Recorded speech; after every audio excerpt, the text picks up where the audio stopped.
American dream does not come to those who fall asleep. The American dream.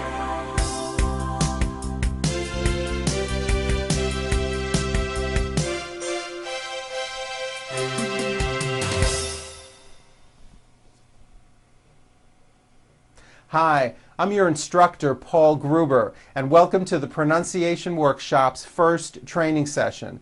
I am very excited that you have taken this first step to improve your English pronunciation, and I do hope that you enjoy this program and receive great benefits from it. Before we begin, I want to make sure that you have downloaded and printed out the training manual which accompanies this course. If you have not yet done so, please do it soon, because you'll definitely need it. Now, you may be wondering, how is it that I am going to help you change the way you speak? Well, basically, when you learned English as a second language, you kept many of the sounds and speech rules from your first language, and you are continuing to use them when you speak English. This is what gives you an accent. You are using the sounds and speech rules from your native language instead of the sounds and speech rules of English. And you know why? Well, because when you learned English, nobody ever showed you what the sounds and speech rules of English were until now. That's where I come in, because I am going to show you and train you on how to use these sounds and speech rules correctly.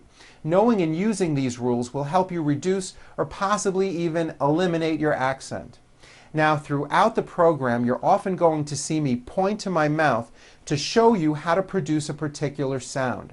I want you to pay close attention and try to copy exactly what it is I'm doing.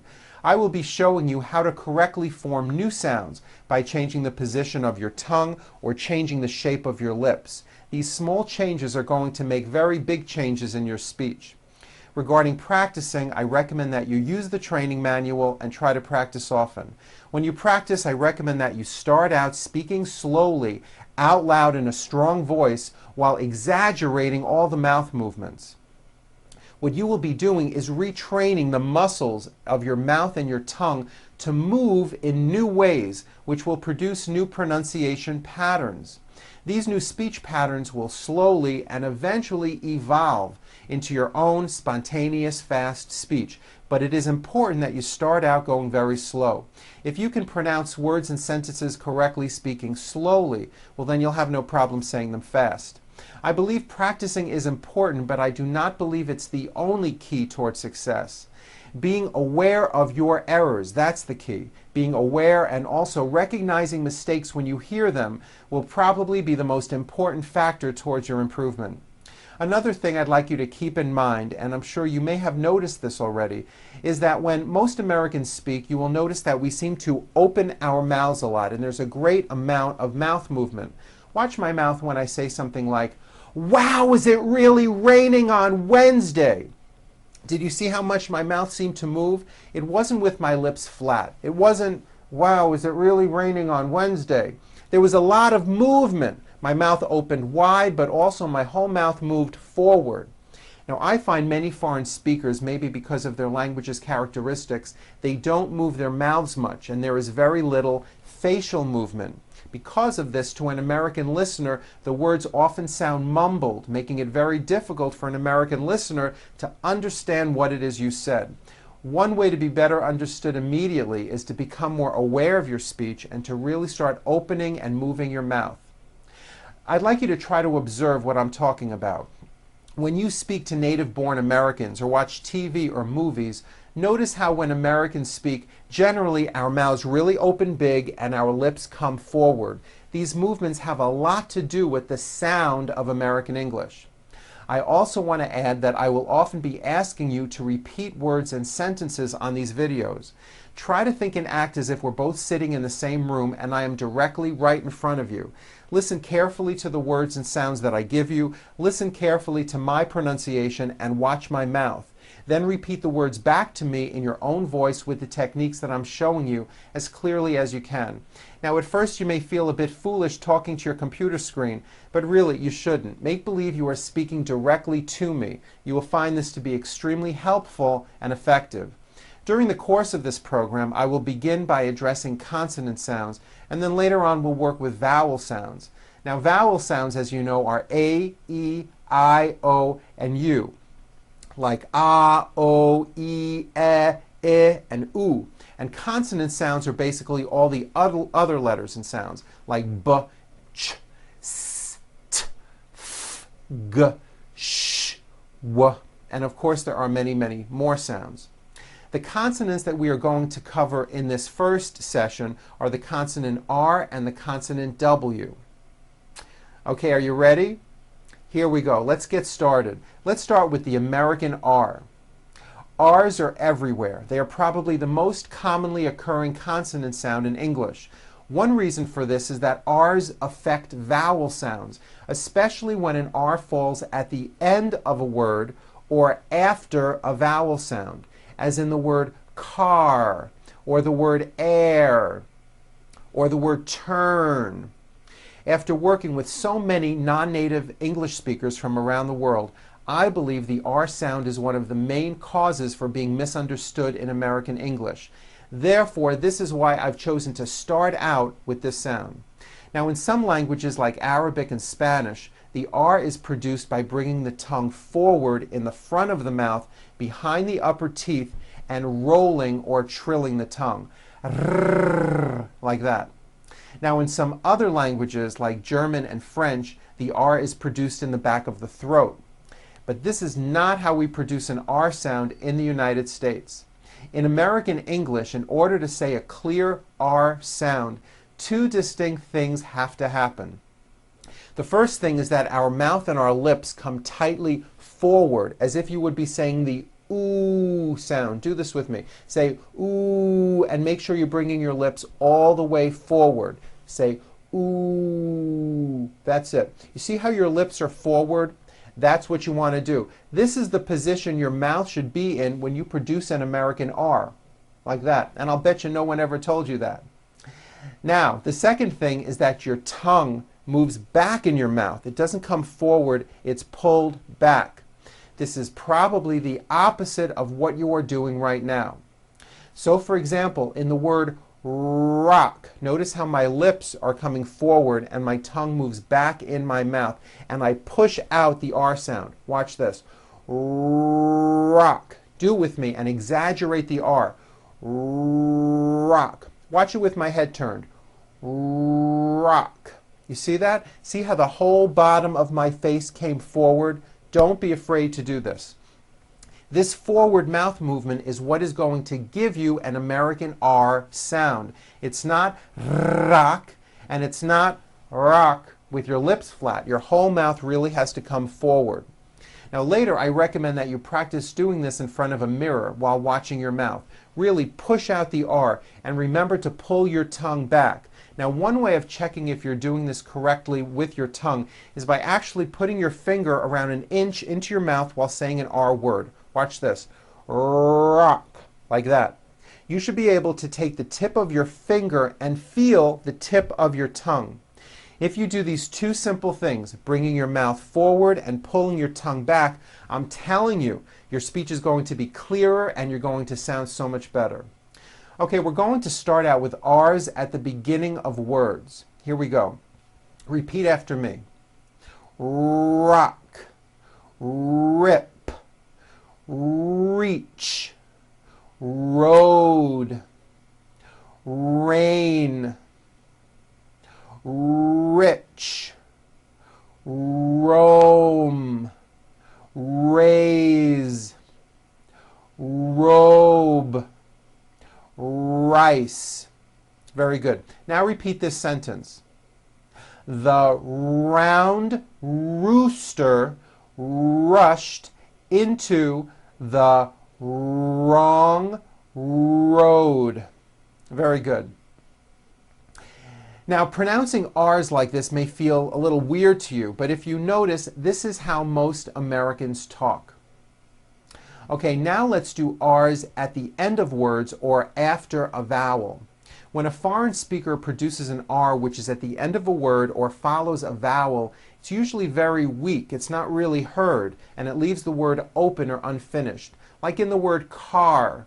Now you may say ka, ending with an A vowel, but it's not ka, it's car. Your tongue has to pull back.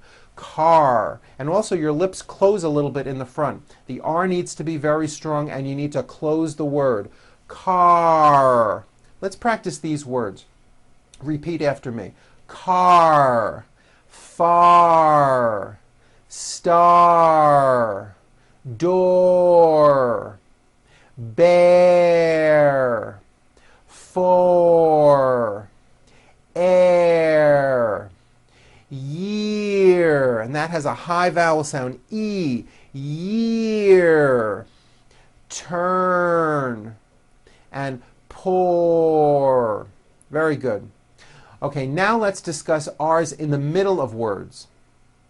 In the word very, for example, which is a frequently used word in English, the R occurs in the middle of the word. It's not a D sound. The word is not vedi or very. It's very. Make sure that the R sound is strong and your lips are coming forward. Your tongue is back and you push out the R. Very, like that. Practice these sentences with me, nice and slow.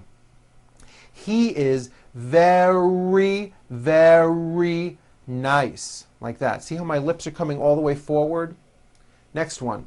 She is very, very tall. Here are some more practice words with R in the middle. Repeat after me. Direction, arrange, erase, correct, marry, garage, original, hurry, zero, marine, bury, operation, caring, arrive, everyone. Okay, very good. Now, R's are often combined with other consonants and form what we call R blends. It is important to understand that the R sound is the strongest sound of the blend, and your lips often come forward before you even say the word. An example of this is the word grape. Now notice how my mouth comes forward before I even say the word. Grape. Did you see that? And notice in the word grape, the R sound is stronger and you even hear it more than the G sound. Grape. Here are some practice words with R blends. First, at the beginning of words. Here we go.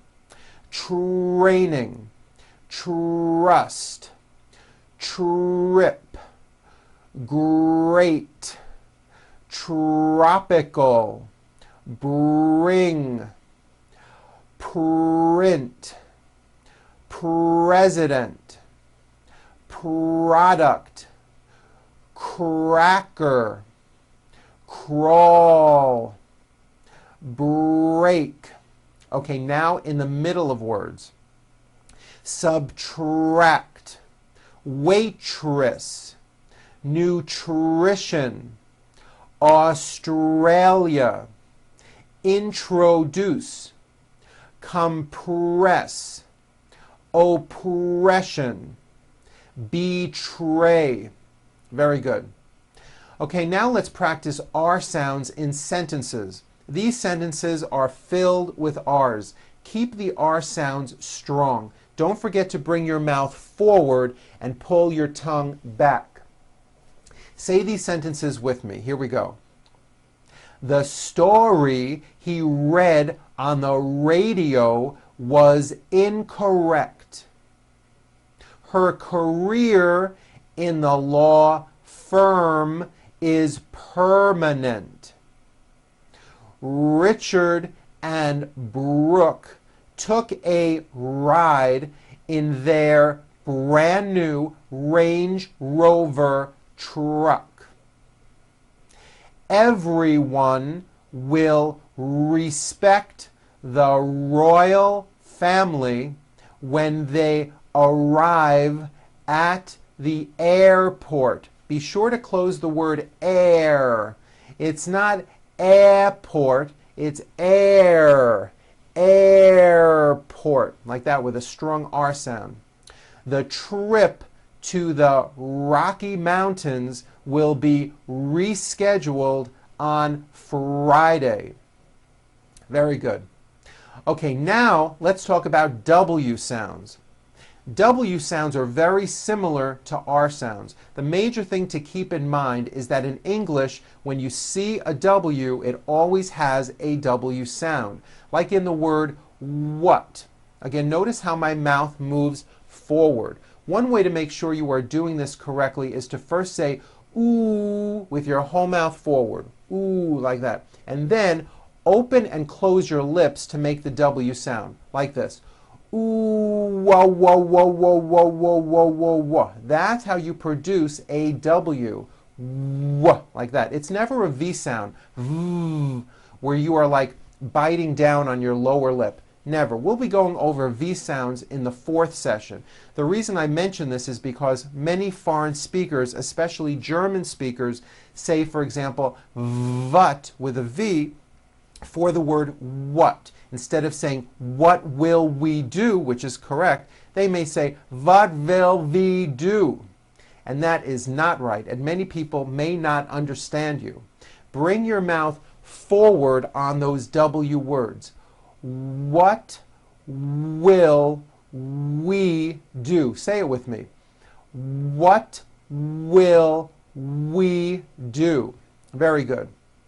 Now, as I said, the W and the R are similar. Both of them are made with your mouth in a forward position and your tongue pulled back. Your mouth should be a little bit tighter when you say an R. Listen to the similarities and differences between these R and W words. Rick, wick. Right, white. It's not vite with a V, it's white with a W. Very good. Also be aware that the W sound occurs in some words beginning with the letter O, like in the words one and once. You might not be aware of this. Practice these W words with me. We'll start out with W at the beginning of words. Don't forget to bring your mouth forward at the beginning of each word. Why, which, when, what, wipe, wish, wait, wing. Very good. Okay, now with W in the middle of words. Always, away, beware, awake, someone, rewind, Halloween, Hollywood. Now practice these W sentences. The wind from the west was very wet. Remember, very starts with a V sound followed by a strong R. Was very wet. Very good. We woke up and washed the white washcloth. We waited for the waitress to give us water. We had a wonderful time in Washington and Wisconsin. Very good. Now, while we are talking about W sounds, I'd like to mention Q sounds. How are Q sounds related? Well, Q sounds are made with the K sound, k, k, and the W sound, w, put together. You may not have known that. So, for example, the word quick is pronounced with a K and a strong W sound. Quick, like that. Repeat some of these words beginning with the Q sound. question, quiet, queen, qualify, quit, Quebec, quilt, and also in the CH word, choir. Very good. Okay, here now is a paragraph which contains many R and W sounds. You may want to practice reading this paragraph a few times. Notice how my lips come forward on all my R's and W's. Try to do the same thing. And don't forget, do not roll your R's. Don't do that. Here we go. Ray was born in Russia. He dreamed of building the perfect roller coaster at the Grand Canyon in Arizona. He had a friend named Fred who lived in Norway. Fred's profession was designing railroad tracks, and his career involved traveling all around the world. Ray thought it would be perfect if Fred designed his roller coaster ride. Fred was creative, brilliant, and worked well with railroad tracks. He would be the perfect engineer for the project. The ride took 2 years to construct and was painted red and white. Everyone really wanted to ride the brand new roller coaster. Very good. Now, if you strongly push out those R's and W's, when you practice, eventually your R and W sounds are going to be clear and your speech will be much easier to understand. If you have the time, watch this session again and practice your pronunciation along with me. Then take out your training manual and practice on your own. All the word lists and reading passages that are on these videos are in the manual as well. I hope you enjoyed our first session together. Feel free to watch this session again. I'm Paul Gruber with the Pronunciation Workshop, and I'll see you next time.